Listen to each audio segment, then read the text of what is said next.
Time skip, 2 months. It had been an eventful 2 months for Team 7. They had gone on 5 more C rank missions and even AB rank. 3 of their C ranks were simply escorting missions, no ninja contact like the Wave mission. The other 4 were eradicating bandit camps, with one having a few missing ninjas, making it their first B rank. Normally a ninja's first kill would haunt them, but Kakashi dealt with it perfectly. Before their first kill, Kakashi had acquired 3 of the cutest baby birds he could find. He then handed each of his students 1 bird. Naruto, Sakura, and even Sasuke became mesmerized by the 3 birds' cuteness. They knew they wouldn't want anything to ever harm them. They were theirs forever. However, Kakashi told them to kill their bird or it was D ranks for life. With heavy hearts, except for Sasuke who acted indifferent on the outside, Team Kakashi silently killed their baby bird. Needless to say, neither genin became haunted when they killed during their bandit eradication missions. They had succeeded in all of their missions with great efficiency and minimal injuries. Team 7's genin also progressed individually during that time span. Sakura had progressed mainly in medical ninjutsu. She could heal light injuries with ease now and became a very important member of Team 7, more so than ever due to her abilities as a medic. Sasuke progressed as well. Sasuke had strengthened his taijutsu some more by getting faster because he still wanted and needed his body to catch up to his eyes, mainly because Naruto still exploited that fact in their spars. Sasuke had also honed his fire release and Sharingan Jinjutsu. He tried hard to gain the 3rd Tomo in his eyes, but they hadn't come yet. Naruto had done amazing in the 2 months. Tenzo had finally made contact with him again since Team 7 became Team 7 right after his coming back from Wave.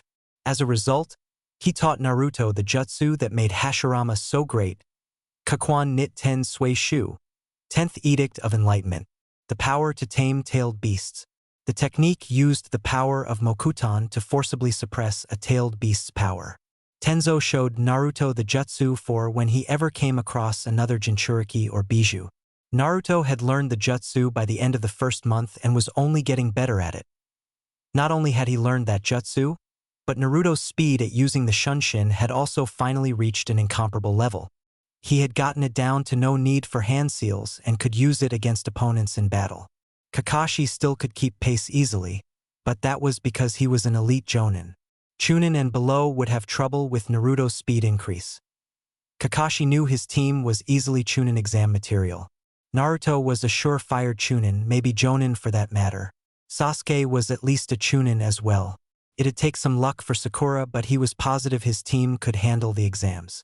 As a result, his team received his recommendation for the exams tomorrow. Several hours later, after receiving his form from Kakashi, Naruto decided to eat at his favorite restaurant. After his fill of ramen, Naruto began to walk out of Ichiraku's and head nowhere in particular. Naruto was walking alone, so he thought. He chuckled slightly when he noticed a rock was following him. A perfectly square rock with 2 eye holes in it. Upon recognizing the chakra signature and sensing 2 more within it, Naruto decided to talk to his followers. "Come on, Konohamaru, I know you can do better than that," said Naruto. After he finished, the rock came flying off as a huge plume of smoke billowed out. As it cleared, it revealed Konohamaru and 2 other children his age. The kid to Konohamaru's right was a boy with short, brown hair and black eyes. He wore round glasses and had an ever-present drip of snot from his nose. He wore a simple blue t-shirt that zipped up the middle, a pair of brown pants, sandals, and a pair of blue wristbands to represent his membership in the Konohamaru Ninja Squad. The kid to Konohamaru's left was a girl with orange hair, tied up by 2 red elastic bands, into 2 very large pigtails and a perpetual blush on her cheeks. She also wears a red tank top over a pink t-shirt layered at the bottom. Her pants are gray and she wears the traditional ninja sandals. She also wears a pair of blue wristbands to honor Naruto as a member of the Konohamaru Ninja Squad. Naruto had given Konohamaru his blue wristbands one day when he visited him. Ever since, Konohamaru had donned them and seemed to acquire 2 more members. Impressive. Konohamaru spoke up upon the smoke dissipating. "Told you he was amazing. Guys, this is Naruto. Boss, this is Udon and Moegi. We are the Konohamaru Ninja Squad." Finished Konohamaru with a pose of authority. "Hi, I'm Moegi and it's nice to meet you, Naruto-san." Konohamaru has told us great things about you, said Moegi with a smile and a deeper blush as she noticed Naruto smiling back. He's hunky, thought Moegi looking Naruto up and down. Udon. It's nice to meet you. Oh no, I screwed up, said Udon ashamed at his first time talking to Naruto. Boss, come play ninja with us. You haven't played with me since the Konohamaru Ninja Squad became a squad. Playing ninja Naruto? I thought being a ninja stopped you from pretending to be a ninja, said Sakura as she had come over when she spotted Naruto. Oh hey Sakura-chan, there's nothing wrong with playing ninja. Plus Konohamaru's better than most of my opponents, said Naruto when he noticed Konohamaru had his pinky held up.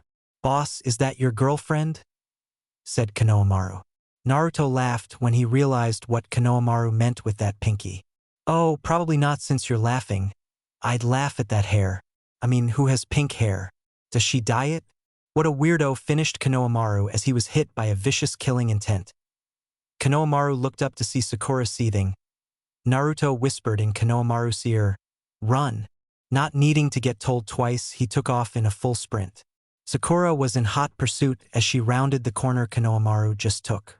Upon doing so, she noticed Konohamaru bump into someone. Ouch! I'm sorry, sir. I was running and wasn't paying attention to where I was going, said Konohamaru as he then found himself picked up by his collar. Watch where you're going, punk, said the older boy grabbing Konohamaru. He had black eyes and purple facial paint on. He was clad in a black, baggy, full bodysuit with a red and yellow circle on the front. He also wears a black hood that covered his head completely and had cat-like ears and his forehead protector on his forehead. Stop it, Kankuro, he already said sorry. Leave him alone, said a teal-eyed girl with sandy, blonde hair in 4 ponytails. She was wearing a single light purple-colored, off-the-shoulder garment that extended to halfway down her thighs, with a scarlet sash tied around her waist. In addition to incorporating fishnet worn over her shoulders and legs, specifically on her right calf and her left thigh, she also wore her black forehead protector around her neck. No, Temari, I plan to teach this punk a lesson, said Kankuro as he readied a fist. Sakura was going to speak up until Naruto appeared beside her in a shunshin. Excuse me, sir. I would recommend putting him down, said Naruto. Yeah, what are you going to do about it, Blondie? Said Kankuro as he turned his head to look at Naruto. Naruto gasped as he said, Oh my, I'm sorry, miss. I thought you were a boy at first. Temari chuckled slightly as Kankuro blurted out, What the hell are you talking about? I'm a guy. Then why the hell are you wearing all that makeup? Said Naruto, causing Temari to laugh a little harder. It's war paint, not makeup. Why does everyone say that? Asked Kankuro before he was hit by a rock. That shocked him enough to drop Konohamaru, who immediately dashed for Naruto. Konohamaru, I don't think you need to stay here now. Go on home, said Naruto to Konohamaru, who hurried home afterward.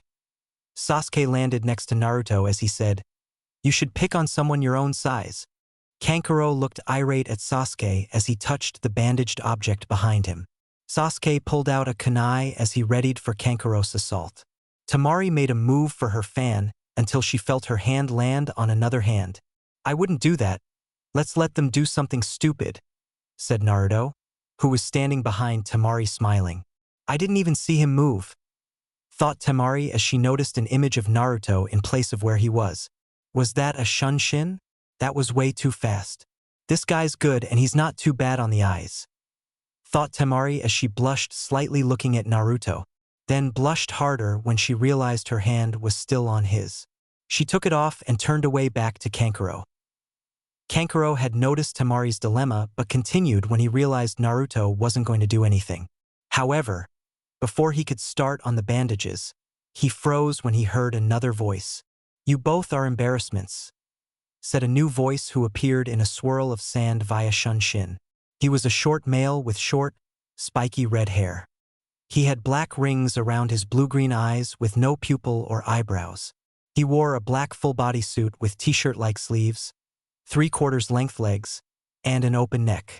He also wore a white cloth over his right shoulder and the left side of his hips, and a wide leather band system over the left shoulder and right side of his hips. With this leather band, he carried around his gourd that contained his sand. He also wrapped his black forehead protector over the band. Gaara, said Kankuro as he stopped what he was doing upon Gaara's arrival. Stop speaking before I kill you, said Gaara as he turned to look at Naruto. You with the blonde hair? My name is Gaara. What is yours? My name is Naruto. That is Sasuke and Sakura, said Naruto as he pointed to his two teammates. Are you competing in the Chunin exams? Asked Gaara. That we are. I'm assuming you all are as well. Being Sunagake your shinobi in Konoha, said Naruto, still behind Temari. Of course. It'll be entertaining going against you, Naruto, said Gaara before he started walking off. Temari, Kankuro, we're going. Naruto moved out of Temari's way as he said, It was a pleasure meeting you, Temari-chan. It was a pleasure meeting you too, said Temari, blushing as she left. Chin. I would have kicked that cross-dresser's ass, said Sasuke. Naruto laughed as he said, I'm sure you would have. I'm sure you would have. Unless he kicked your ass with that bandaged-up makeup kit on his back. Either way, we have a big day ahead of us tomorrow. I'm gonna get prepped for it. Peace out, said Naruto as he vanished. Sasuke and Sakura did the same as they left to get ready for the Chunin exams tomorrow. One day later, Team 7 arrived at the academy the following morning for the Chunin exams. They had instructions to go to room 301 and headed upstairs to get to their room. Upon arriving, they noticed they were only on the second floor and spotted a door with 301 on the sign. Immediately recognizing the Genjutsu and Henge, Naruto thought, must be a test. If Genin can't spot a simple Genjutsu like that one, they don't deserve to be in the exams. We should just walk Arudesh. Sasuke cut him from that thought when he spoke. Drop the Henge and Genjutsu, you're not fooling any of us good ninjas with it, said Sasuke as both techniques dissolved. Naruto palmed his face as one of the now Chunin spoke up. Seems we have a cocky one, Kotetsu. Kotetsu then said, Indeed we do. Looks like I'll have to put him in his place, said Kotetsu as he kicked out at Sasuke. However, a kid in a green, spandex jumpsuit stopped the kick short. Hello, my name is Rock Lee. Might I have your names? Said Rock Lee, the kid in the green jumpsuit, to Sasuke, letting Kotetsu's leg go. Chin. I'm Sasuke Uchiha. This is Sakura Haruno and Naruto Senju. We are Team Kakashi. Who are you all? Said Sasuke in reply. As I said, I am Rock Lee, this is Tenten and Niji Hyuga. We are Team Guy, said Rock Lee. Well, we hope to see you in the exams, said Sasuke as he and his teammates both walked off. Seems they are a strong team with the Uchiha and Senju. Wonder how good they are. Thought Niji to himself. Damn, that Senju kid is smoking hot, but I'll beat his ass if we come across each other.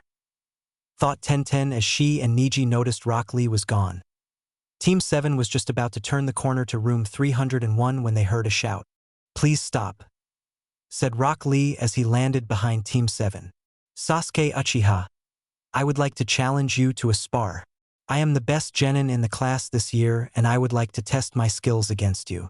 You are a natural genius and I am a genius of hard work, and I would like to test myself against you. Finished Rock Lee as he got into a beginning stance. Sasuke activated his Sharingan and was about to say yes until Naruto said, Sasuke, I believe it's unwise to face him without knowing what he can do. He seemed extremely fast when he blocked that kick earlier, and if I'm not mistaken, that's the Goken fighting style. Very formidable taijutsu. You would suffer unnecessary injuries battling him. Let us continue without this, we'll face him later, said Naruto as Sasuke agreed. My teammate is right. We don't have much time to get to the exam. We'll save that spar for later, said Sasuke. Before Rock Lee could respond, a grown-up version of Rock Lee appeared landing beside him. Guy-sensei, why are you here? Asked Lee to Guy. Lee, my beautiful student. I came to make sure you weren't starting trouble. What are you doing to these fine, youthful ninjas? Asked Guy. Nothing, Guy-sensei. I challenged Sasuke-kun to a spar here. But he reminded me that we had little time to get to the exams, so we scheduled it for later, replied Lee as he looked to see his sensei's face cringing up. What a beautiful display of youth. To remind you of your pressing exam so you wouldn't be late. It's so beautiful to think about it, isn't it, Lee? Said Guy, face full of tears. Lee immediately starting crying, looking at Guy crying. Lee! Guy-sensei! Lee! Guy-sensei! Team 7 bore witness to a horrifying genjutsu. Rock Lee and his elder clone were hugging on a beach cliff, complete with waves crashing against it and a beautiful sunset. Sasuke's Sharingan couldn't even dispel the genjutsu. Naruto tried to even use some of Kurama's chakra to forcibly dispel the illusion, but it was to no avail. Nothing worked. They stayed and watched the genjutsu until its end. Slightly disoriented at what they just watched, Team 7 finally made it into room 301. Upon arriving, Naruto was immediately pounced on by a purple blur. "Naruto-kun, how I've missed you," said Ino as she rubbed her cheek with Naruto's. Inu-chan. "It's nice to see you too. Yo, Shika and Choji," said Naruto as the boys from Team 10 showed up after Ino. "Troublesome. Of course, Naruto's in this exam," said Shikamaru as he fist-bumped Naruto. Choji did likewise after wiping the chips off his hand.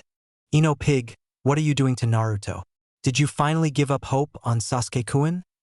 said Sakura with a smirk. Ino immediately stopped and was going to respond until another person made his presence known.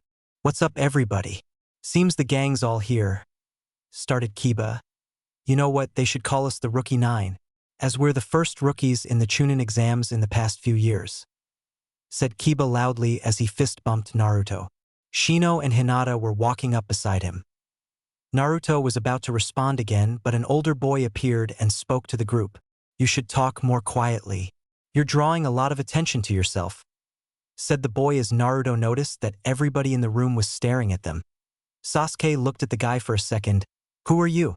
I've never seen you in the Leaf Village," said Sasuke as he noticed the boy's leaf forehead protector. The boy was older than the Rookie 9. He looked about 20 years old and had on a pair of round glasses. He had onyx eyes and ash-gray hair, which was in a ponytail that extended to his upper back, with bangs framing either side of his forehead. He wore a dark purple shirt with a high collar, a white undershirt, dark purple fingerless gloves with armored plates on the back of the hand, a white cloth waistband worn at an angle, dark purple pants, blue sandals, and a shuriken holster on his right leg. "I am Kabuto Yakushi. I haven't seen everyone in Konoha either, so it's not hard for me to not be seen either," said Kabuto before he continued with, "I've been in a lot of these exams. I figured I should help you guys." Shikamaru noticed he said a lot and wondered how many exams have you been in? "It's a biannual event and this is my 4th year trying." "I'm on my 7th attempt," said Kabuto smiling. "Damn, you must suck," said Kiba in a brash tone. "What? Everyone was thinking it. Maybe you're right, but like I said, it is a pretty tough event. Since I've been in so many of these things, I've amassed a bit of knowledge. I could even share some if you'd like. I've got it all down on these cards," said Kabuto as he pulled out a stack of blank cards. Sasuke perked up slightly. He had a few names. "Do you have info on Rock Lee, Gaara, and Naruto Senju?" said Sasuke as everyone gasped when he said Naruto. "So you know their names? Well, that makes it easy," said Kabuto as he pulled out 3 cards and channeled a bit of chakra into them. "Okay, first up, Rock Lee. Konoha genin with tremendous ability in taijutsu. Says his nin and genjutsu are nil. He is a member of Team 9 led by Might Guy as his sensei. Niji Hyuga and Tenten are his teammates. Says he has completed 42 D ranks and 35 C rank missions. Has been a genin for a year, graduating a year before you guys," said Kabuto as he shifted to a different card. "Gaara of the Desert. I have little on this guy being from a different village. Says he mainly uses sand in all of his attacks and is very formidable in battle with it. He has done 12 D rank missions, 52 C rank missions, and even 1 B rank mission. Whoa, it says here that he hasn't received an injury, ever," said Kabuto as a few of the genin got shocked faces at the news. Kabuto finally shifted to Naruto's card. Naruto Senju. From the famed Senju clan of the 1,000 skills. This is impressive. Says he is proficient in all the shinobi arts with ninjutsu being his favorite. His chakra levels are off the charts and it even says his control over it is just as impressive. Seems he is a chakra monster. He is a member of Team 7 led by Kakashi Hatake. His teammates are Sasuke Uchiha and Sakura Haruno. Says he has completed 48 D rank missions, 6 C rank missions, 1 B rank, and even an A rank. Has been dubbed the hero of Wave, and he's only been a genin for about 4 months. Quite impressive. He's probably the strongest person here, said Kabuto, a little loudly when he claimed Naruto was the strongest. A gasp was heard from everyone in the Rookie 9 besides Team 7 and Shikamaru. Naruto was that strong? His team had gone on an A-rank mission. How did he become the hero of Wave? Troublesome. I already knew Naruto was that good. Now this guy had to go off and say it. Now Naruto has all these people in here targeting him. Oh well, I hope he gets taken out before he comes our way. But how does this guy know so much?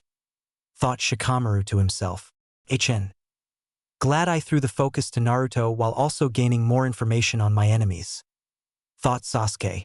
This guy knows too much to be a genin. Plus I can feel the bad vibes coming off him. I need to find a way to tell Gigi. Having information of that quality could make this guy a spy. Thought Naruto before he saw a mummy come past his face. The mummy's target was Kabuto as he threw a punch. Kabuto dodged it easily but soon fell to his knees as his glasses cracked. He's not the strongest one here, don't doubt us from sound, said the mummy to Kabuto. That instrument on his arm. Seems it emits a sound that damages the body. I'll have to look out for that. Thought Naruto before a poof occurred in the room. Sit down and shut up. I am Ibiki Marino, the proctor for this first exam. Welcome to hell, said Ibiki as he signaled for his helpers to place the genin in their seats and start handing out the tests. Naruto noticed that he was nowhere near his team. He was in the middle, Sasuke behind him in the back rows, and Sakura in the front. Seemed every team was split like that. As the tests got handed out, Ibiki gave out the rules for the first exam. You will all have an hour for this first test. You'll have 45 minutes for the first 9 questions on your test. In the last 15 minutes of your test, I'll give you the 10th question. If caught cheating, you and your team's disqualification and exam end are next. You may use whatever abilities you have to gain your answers though. Just remember to not get caught. Begin, said Ibiki as the clock ticked perfectly at 9 hours. Right on time. Naruto heard writing immediately as Ibiki said that. He looked down at his test and immediately realized something weird. These questions are way too hard for any mere genin to answer. I wonder if any jonin could answer them. The guy a row below and 3 seats to the left seems to not have trouble. Actually, I can see an imprint of a flak jacket on his shirt. He is a chunin placed in here with the answers. So it seems they are testing our stealth for this exam. Clever. But I wonder what the 10th question is like. Oh well, might as well get my 9 questions over. Thought Naruto. Naruto waited for the chunin to turn his paper over, signaling his finish. Naruto's foot merged with the wooden floor below him as he created a Moku Bunshin, would clone, into the floor. The Bunshin traveled underground with Doton. Murugakure no Jutsu, Earth style. Hiding like a mole technique, to get underneath the chunin's desk. Right underneath the chunin's paper. The Bunshin's eyes appeared and took note of every one of his answers. It then proceeded to head back to its original undetected. After merging back with its creator, Naruto immediately received information from his clone. He then finished his test as he waited for the 10th question. Sakura had already known the answers to the test and was writing them down like the boss she was. Finally, all the knowledge that I studied hard for is paying off. And they thought I was a weirdo for trying to learn everything. Thought Sakura as she swiftly finished her 9 questions. Sasuke noticed, just like Naruto, that there were chunin with the answers sitting in the exam. He activated his Sharingan and began copying the chunin's pencil movements to get the answers. Worked like a charm. Eventually, the 45 minutes were up and Ibiki stood up to give the 10th question. Listen up, maggots, there are rules to this question. First off, if you decide to stay for this question and miss it, you will immediately fail and you and your team are all gone. Secondly, if you do fail this question, you cannot take another chunin exam ever again, said Ibiki as he heard gasps and a shout. Some genin have been here before, how is that possible if they missed the question? Said a genin from Amigakure. This is my exam. I make the rules, so deal with it. Now, is there anyone who wants to leave? If you leave now, none of that applies to you and you can always take another test at a later date," said Ibiki as he watched about another 8 teams leave. Seems 28 teams are still in the exam, 84 kids. Anko will never let me live this down, thought Ibiki as he looked at Naruto. You sure you want to stay, Blondie? This is your last chance, said Ibiki as he saw Naruto smile a little. I wouldn't mind. Being a Chunin or higher is not necessary to become Hokage. However, my teammates need me here and I have a bigger prize for becoming a Chunin. This test won't stop me. Not to mention that I figured out your test, said Naruto. Oh, and what would that be? Said Ibiki. This is a test to see if we had Chunin-level abilities in stealth.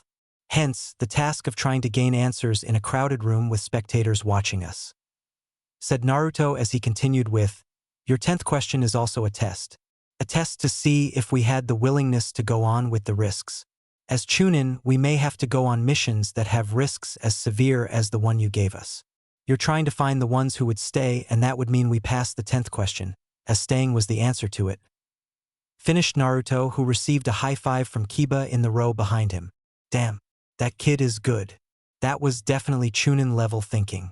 Kids going places, thought Ibiki before he began to say, well, the brat's right. Anyone still here has passed. Congratulations on passing the first exam. Before the next proctor comes, I want to tell you the dash boom. Ibiki was interrupted when the wall exploded and a huge banner came flying in. Accompanying the banner was a woman with violet hair and light brown, pupil-less eyes. She was wearing a tan overcoat with a purple inseam, which has a pocket on both sides, and complete with a fitted mesh bodysuit that stretches from her neck down to her thighs. She wears a dark orange miniskirt, as well as a forehead protector, a small pendant that looks like a snake fong on a thick cord, a wristwatch, and pale gray shin guards. She also wore a dark blue belt around her waist that connects to her skirt that has an appendage-like sash. On the banner was a sign that said, The Sexy and Single Anko Mitarashi. Hello, kiddies. I am your proctor for the second exam. Anko, said Anko as she stared at the genin. Your arrival was early, said Ibiki as the clock struck 10 hours at that moment. You also let 84 brats pass, so it's fine. I'll cut em in half at least before the third exam, said Anko. You have 15 minutes to get to training ground 44, which is a straight line through this wall. Move it. Finished Anko as she disappeared with a puff of smoke. Well, damn, she's hot, said Kiba as he and Naruto shared another high five as they saw how good Anko looked in her clothing. They were 14 years old, who wouldn't notice Anko's hot body, especially in that outfit. Soon all the genin were out of the room and headed toward training ground 44. 15 minutes later, Anko appeared and proceeded to hand out instructions for the next test. Welcome to my home, brats. This is training ground 44, better known as the Forest of Death. Anko smirked at seeing the genin's shocked faces. However, she did notice that Naruto wasn't caring in the least. Seems he needs some more motivation, thought Anko as she threw a high-speed kunai at Naruto. The kunai was so fast that no one even saw Anko move her arm or see the kunai fly through the air. A few did, including Naruto, and as a result, Naruto leaned his head to the side as the kunai flew by his face. He then felt Anko appear behind him with another kunai at his cheek. Seems I can't scare you with this big, scary forest. So I'll have to do it myself, said Anko. She was about to press the kunai closer to Naruto's cheek when she felt a kunai on her inner thigh. Seems you can't either. Thanks for the warning though, but I believe I'll be safe, said Naruto in a whisper so no one else heard him. The kunai was also situated where nobody could see either. Hell yeah, I handled that like a champ, thought Naruto before he lost his composure completely. Anko had moved closer to Naruto, which pressed her ample chest into his back and placed her lady business over his hand and kunai. Seems I can't. If only you were a little older, brat, you might have gotten a prize. I saw you high-five that dog boy after his comment on my looks, said Anko as she licked Naruto's face with a long tongue. Naruto immediately stiffened and turned red. She's not wearing underwear, thought Naruto, flustered for the first time in his life. Still got it, thought Anko as she immediately pointed a kunai at the most creepy-looking genin she had ever seen. She wasn't weird-looking. She just looked too normal. It was creepy. "Here's your kunai back," said the Kusagakure genin as Anko took back her kunai and walked back to the front. "Now for this exam, each of you will be handed a scroll," said Anko as she held up 2 scrolls. "You'll either get an earth scroll or a heaven scroll. Whichever scroll you get, your team must get the opposite. After obtaining the other scroll, your team must make it to the center of the forest with both scrolls to pass. You'll each be given a gate to go ahead from where you will sign a death waiver. Anything goes in the forest, and the death waiver is so we're not blamed for your lack of skills. Goodbye for now," finished Anko with a wink at the still red Naruto. "I can still feel the warmth," thought Naruto, cut from his musings by a tug from Sakura. Team 7 arrived at their gate and a ninja gave them their earth scroll, which Naruto gladly took. Soon Anko sounded the horn that started the second exam.